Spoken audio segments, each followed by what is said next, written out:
மாணவிகளே, அடுத்ததாக நாம் பார்க்க வேண்டிய தலைப்பு முறைசார் மற்றும் முறைசாரா தகவல் தொடர்பிற்கு இடையே உள்ள வேறுபாடுகள். மாணவிகளே, இது கட்டாயம் உன்னுடைய கொஸ்டின் பேப்பரில் இல்லாமல் ஒரு கொஸ்டின் பேப்பர் இருக்காது. 5 மார்க் கொஸ்டின், இம்பார்ட்டன்ட் கொஸ்டின் மனப்பாடம் பண்ணிக்க. ஓகேயா? பாரு, முறைசார் மற்றும் முறைசாரா தகவல் தொடர்புக்குள்ள வித்தியாசம் பேஜ் நம்பர் 109 எடுத்து வச்சுக்க. பாருமா, ஃபஸ்ட்டில் உனக்கு மீனிங் தெரியணும் இல்லையா? முறைசார் தகவல் தொடர்பு என்றால் என்ன அப்படிங்கிறது ஃபஸ்ட்டில் பாரு. அந்த நீ ஃபஸ்ட்டு காலம் உனக்கு வித்தியாசப்படுத்தாமல் இருந்தேன்னு சொன்னால் உன்னுடைய புக்கை எடுத்து ஃபஸ்ட்டு காலம் முறைசார் தகவல் தொடர்புன்னு எழுதிக்க, சரியா? செகண்ட் காலம் முறைசாரா தகவல் தொடர்பு. ஓகே, அது உன்னுடைய புக்கில் அது அப்படி கொடுக்கல. ஆனால் அவங்க தொடங்கும்போது முறையான முறைசாரான்னு தொடங்கியிருப்பாங்க. மாணவிகளை கவனமாக கவனி. பாரு, முறைசார் தகவல் தொடர்பிற்கும் முறைசாரா தகவல் தொடர்பிற்கும் இடையே உள்ள வேறுபாடு உனக்கு 13 பிரிச்சிருக்காங்க. ஃபஸ்ட்டில் ஃபுல்லாக ஹெட்டிங். இதில் ஃபஸ்ட்டு காலம், ரெண்டாவது காலத்தை பார்த்தேன்னு இது முறைசார் தகவல் தொடர்புன்னு எழுதிக்கேன். அங்கே என்ன எழுதிக்க? முறைசாரா தகவல் தொடர்புன்னு எழுதிக்க. அப்போ தான் உனக்கு அந்த பொருளுக்கு என்னங்கிறத மீனிங் புரிஞ்சு படிக்க முடியும். முக்கியமான கொஸ்டின், நல்லா தரவாக மனப்பாடம் பண்ணு. பாருமா, இப்போது முறைசார் தகவல் தொடர்புனா என்ன பொருள், மீனிங் என்ன அப்படின்னு சொல்லும்போது நம்ம சொல்லிடுறோம், முன்கூட்டி தீர்மானித்த வழிகள் மூலமாக கரெக்டாக ரொட்டீனாக அவங்க நிறுவனத்தினுடைய கொள்கை என்ன, நடைமுறை என்ன, குறிக்கோள் என்னன்னு சொல்லிட்டு முன்னதாகவே பிளான் பண்ணியிருப்பாங்க. இந்த முன்கூட்டி தீர்மானிக்கப்பட்ட கொள்கைகளின்படி தகவல் பரிமாற்றம் செய்யப்படக்கூடிய ஒன்று தான் முறைசார் தகவல் தொடர்பு. புரியுதா? முன்கூட்டி தீர்மானிக்கப்பட்ட வழிகள் மூலமாக தகவல் பரப்பப்படுமேயாயின் அதுக்கு பேர் என்னது? முறைசார் தகவல் தொடர்பு என அழைக்கப்படுகின்றன. அடுத்து முறைசாரா தகவல் தொடர்பு அப்படின்னு சொல்லும்போது அதற்குன்னு ஒரு வழியே கிடையாது. ஏன்னு கேட்டேன்னு சொன்னால் விரும்பின நேரங்களில் அவையானது செய்திகள் என்ன செய்யப்படும்னா பரிமாற்றம் செய்து கொள்ளப்படும். அதற்கென முன்கூட்டி எந்த வழிகளும் தீர்மானிக்கப்படுவது இல்லை. செகண்ட் பாயிண்டில் என்ன சொல்லணும் பாரு, இந்த முறைசார் தகவல் தொடர்பினுடைய மறு பெயர் என்பது அலுவலக தகவல் தொடர்பு என அழைக்கப்படுகிறது. முறைசார் தகவல் தொடர்பு எவ்வாறு அழைக்கப்படுகிறது? அலுவலக தகவல் தொடர்பு என அழைக்கப்படுகிறது. முறைசாரா தகவல் தொடர்பு திராட்சை கொடி தகவல் தொடர்பு என அழைக்கப்படுகிறது. ஃபஸ்ட் பாயிண்ட் என்ன படித்தோம்? யோசித்து பாரு. முறைசார் தகவல் தொடர்பு திட்டமிட்டபடி அல்லது தீர்மானித்தபடி, முன்கூட்டியே தீர்மானித்தபடி கொள்கைகளின் அடிப்படையில் முறைசார் தகவல் தொடர்பு பரிமாற்றம் செய்யப்படுகிறது. ஆனால் முறைசாரா தகவல் தொடர்பிற்கு எந்தவித வழிகளோ கொள்கைகளோ இல்லை. அடுத்து முறைசார் தகவல் தொடர்பு அலுவலக தகவல் தொடர்புன்னு அழைக்கிறோம். முறைசாரா தகவல் தொடர்பு திராட்சை கொடி தகவல் தொடர்பு என அழைக்கிறோம். முறைசார் தகவல் தொடர்பு நம்பகத்தன்மை அதிகமாக இருக்கும், நம்பலாம். ஏன்னு கேட்டோன்னா இது எழுத்து மூலமாக வரைபடங்கள் அறிக்கைகளாக அவை வெளியிடப்படுகிறன்னு படித்தோம் இல்லையா? எனவே முறைசார் தகவல் தொடர்பு அதிக அளவு நம்பகத்தன்மை கொண்டது. ஆனால் இப்போது முறைசாரா தகவல் என்பது எதோடு ஒப்பிடும் பொழுது? முறைசார் தகவலோடு ஒப்பிடும் பொழுது நம்பகத்தன்மை குறைவு. ஏன்னு கேட்டேன்னா அது வாய்மொழியாகவே தகவல் பரிமாற்றம் செய்யப்படுகிறது இல்லைன்னு சொல்லிடுவாங்க இல்லையா?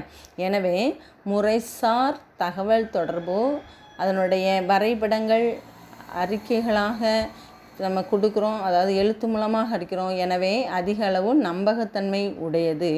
முறைசாரா தகவல் தொடர்பு எதோடு ஒப்பிடும் பொழுது? முறைசார் தகவல் தொடர்போடு ஒப்பிடுறதுனால இங்கே என்னச்சுன்னா நம்பகத்தன்மை குறைவு. அடுத்து 4வது பாயிண்ட் பார்த்தேன்னு சொன்னால் அதனுடைய வேகம் எப்படி இருக்கும் அப்படின்னு சொல்லும்போது அந்த முறைசார் தகவல் தொடர்புடைய வேகம் மெதுவானது. ஏன் கேட்டோன்னா வரைபடம் வரைகிறதுக்கு, அறிக்கைகள் தயாரிப்பதற்கு, ரிட்டனை எழுதுறதுக்கு காலதாமதம் ஆகும். ஆனால் முறைசாரா தகவல் தொடர்பு வேகமானது, உடனடியாக பரவும். அதனால தான் அது திராட்சை கொடி, உடனே பரவக்கூடிய ஒன்று திராட்சை கொடி தகவல் தொடர்புன்னு சொல்கிறோம். எனவே அதனுடைய வேகம் மிகவும் அதிகம்.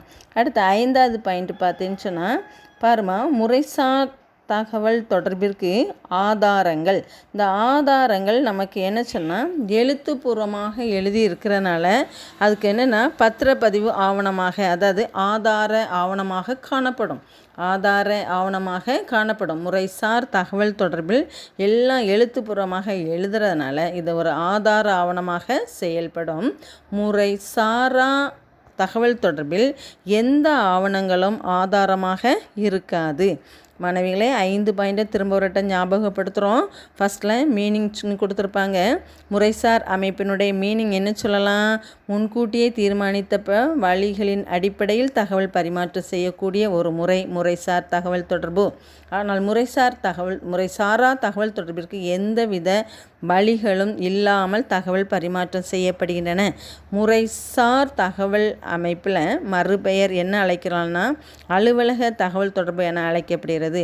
முறைசாரா தகவல் தொடர்பு திராட்சை கொடி தகவல் தொடர்பு என அழைக்கப்படுகிறது. முறைசார் தகவல் தொடர்பினுடைய வேகம் மெதுவானவை. ஆனால் முறைசாரா தகவல் தொடர்புடைய வேகம், பரவக்கூடிய வேகம் வேகமானது. அடுத்தால முறைசார் தகவல் தொடர்பினுடைய அனைத்தும் எழுத்துப்பூர்வமாக இருக்கிறனால அது ஒரு ஆதார ஆவணமாக காணப்படும். ஆனால் முறைசாரா அமைப்பில் எந்தவித ஆதார ஆவணங்களாக அவை என்ன செய்யப்படுவதில்லை, கருதப்படுவது இல்லை. அடுத்து நேர நுகர்வுன்னு கொடுத்துருக்கோம். இப்போ நேர நுகர்வு எங்கே இருக்கும் அதிகமாக? முறைசார் அமைப்பில். ஏன்னு கேட்டோன்னா அறிக்கைகள் எழுதணும், வரைபடம் எழுதணும், அதிக அளவு நேரம் ஆகும். எனவே நேரம் அதிகம் ஆம். நேர நுகர்வு காலம் அதிக அளவு எடுக்கும்னு அர்த்தம். சரி, அதிக நேரம் ஆகும். நேர நுகர்வுனா அவற்றை தகவலை பரிமாற்றம் செய்வதற்காக எடுத்துக்கொள்ளப்படக்கூடிய நேரம் அதிகம். அதான் ஆம்னு கொடுத்துருக்காங்க. நேர நுகர்வுனா நேரத்தை எடுத்துக்கொள்ளக்கூடிய நேரம் அதிகமாகும். ஆனால் முறைசாரா தகவல் தொடர்பில் நேர நுகர்வு அதிகமாகுவது வாய்ப்புகள் இல்லை. அடுத்தால 7வது பாயிண்ட்டாக என்ன சொல்லலான்னு சொன்னால் முறைசார் அமைப்பில் நமக்கு என்ன சொல்லணும்னு சொன்னால் நேரமும் செலவும் அதிகமாகும். காரணம் அந்த செய்தியானது கருத்துக்கானது பரிமாற்றக்கூடிய வழிமுறை எழுத்து மூலமாக, வரைபடம் மூலமாக, அறிக்கைகளாக தயாரிக்கப்படுகிறது. எனவே அதற்கான நேரமும் செலவும் அதிகரிக்கும். ஆனால் முறைசாரா அமைப்பில் பணியாளருடைய பணி சம்பந்தமான செய்திகளை நம்ம என்னன்னு சொல்கிறோன்னா நேரத்தையும் செலவையும் குறைக்கின்றன. அடுத்து 8வது பாயிண்டில் பார்த்தேன்னு சொன்னால் தீமைகள்ங்கிறதுல நம்ம சொல்லியிருப்பாங்கம்மா. ஃபஸ்ட்டில் பாரு, முறைசார் தகவல் தொடர்பில் சங்கிலி மிகவும் நீண்டதாகும். பாரு, நம்ம படித்தோம் அதனுடைய 3 வித தொடர்புகள்னு சொல்லணும். மேலிருந்து கீழ், கீழிருந்து மேல், படிகிடை, இப்படி பல வழிகளை கடந்து அந்த செய்தியானது பரிமாற்றம் செய்யப்பட வேண்டிய அவசியம் உள்ளது. ஆனால் இதில் என்ன சொன்னோன்னா தகவல் தொடர்புக்கான சங்கிலி மிகவும் நீண்டதுன்னு கொடுத்துருக்காங்க. அப்போ இங்கே என்னது, சங்கிலி குறைவுங்கிற வேர்டை எழுதிக்க. மாணவிகளே, உன்னுடைய புக்கில் அந்த பாயிண்ட் இருக்காது.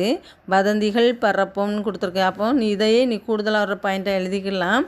முறைசார் அமைப்பினுடைய சங்கிலி மிகவும் நீளம், முறைசாரா அமைப்பினுடைய சங்கிலி மிகவும் குறைவு. அதே நேரத்தில் முறைசார் அமைப்பில் எந்தவித வதந்திகளும் பரப்புவது இல்லை, எழுத்தாளானவை. ஆனால் முறைசாரா அமைப்பில் அதிக அளவு வதந்திகள் பரப்பும். அதே நேரத்தில் இப்போ இதையே 8, 9ன்னு ஆக்கிடலாம். அடுத்து ரகசியம் எங்கு காக்க முடியும்னா முறைசார் அமைப்பில், அதாவது முறைசார் தகவல் பரிமாற்றத்தில் ரகசியங்கள் பாதுகாக்கப்படும். இங்கே திராட்சை கொடிய போல் பரவுறதுனால எந்தவித ரகசியங்களும் முறைசாரா தகவல் தொடர்பில் பராமரிக்க முடியாது, கஷ்டமான ஒரு சூழ்நிலை. அடுத்து தகவல்களை பரப்பக்கூடிய முறையை முதல் பாயிண்ட்லேயே நம்ம படித்தோம். முன்கூட்டியே தீர்மானிக்கப்பட்ட வழித்தடங்கள் மூலமாக தான் தகவல்கள் பரப்பப்படுகின்றன. ஆனால் முறைசாரா தகவல் தொடர்பில் சுதந்திரமாக தகவல்கள் என்ன செய்யலாம், பரப்பலாம். மாணவிகளை திரும்ப ஒரு ஞாபகப்படுத்துகிறேன். ஃபஸ்ட்டில் முறைசார் அமைப்பின் பொருள் முன்கூட்டியே தீர்மானிக்கப்பட்ட வழிகளின் அடிப்படையில் தான் செய்திகள் பரிமாற்றம் செய்து கொள்ளப்படும். ஆனால் முறைசாரா அமைப்பில் எந்தவித வழிகளும் நமக்கு இல்லைன்னு சொல்லி கொடுத்துருக்கோம். அடுத்து முறைசார் அமைப்பினுடைய மறுபெயர் அலுவலக தகவல் தொடர்பு. முறைசாரா அமைப்பின் மறுபெயர் திராட்சை கொடி தகவல் தொடர்புன்னு சொல்லலாம். அடுத்து முறைசார் அமைப்பில் அதிக அளவு நமக்கு நம்பகத்தன்மை இருக்கும். காரணம் எல்லாம் எழுத்தாலானது. ஆனால் முறைசாரா அமைப்பில் முறைசார் முறைசார் தகவலை நம்ம ஒப்பிடும் பொழுது ஒப்பீட்டளவில் நமக்கு நம்பகத்தன்மை குறைவு.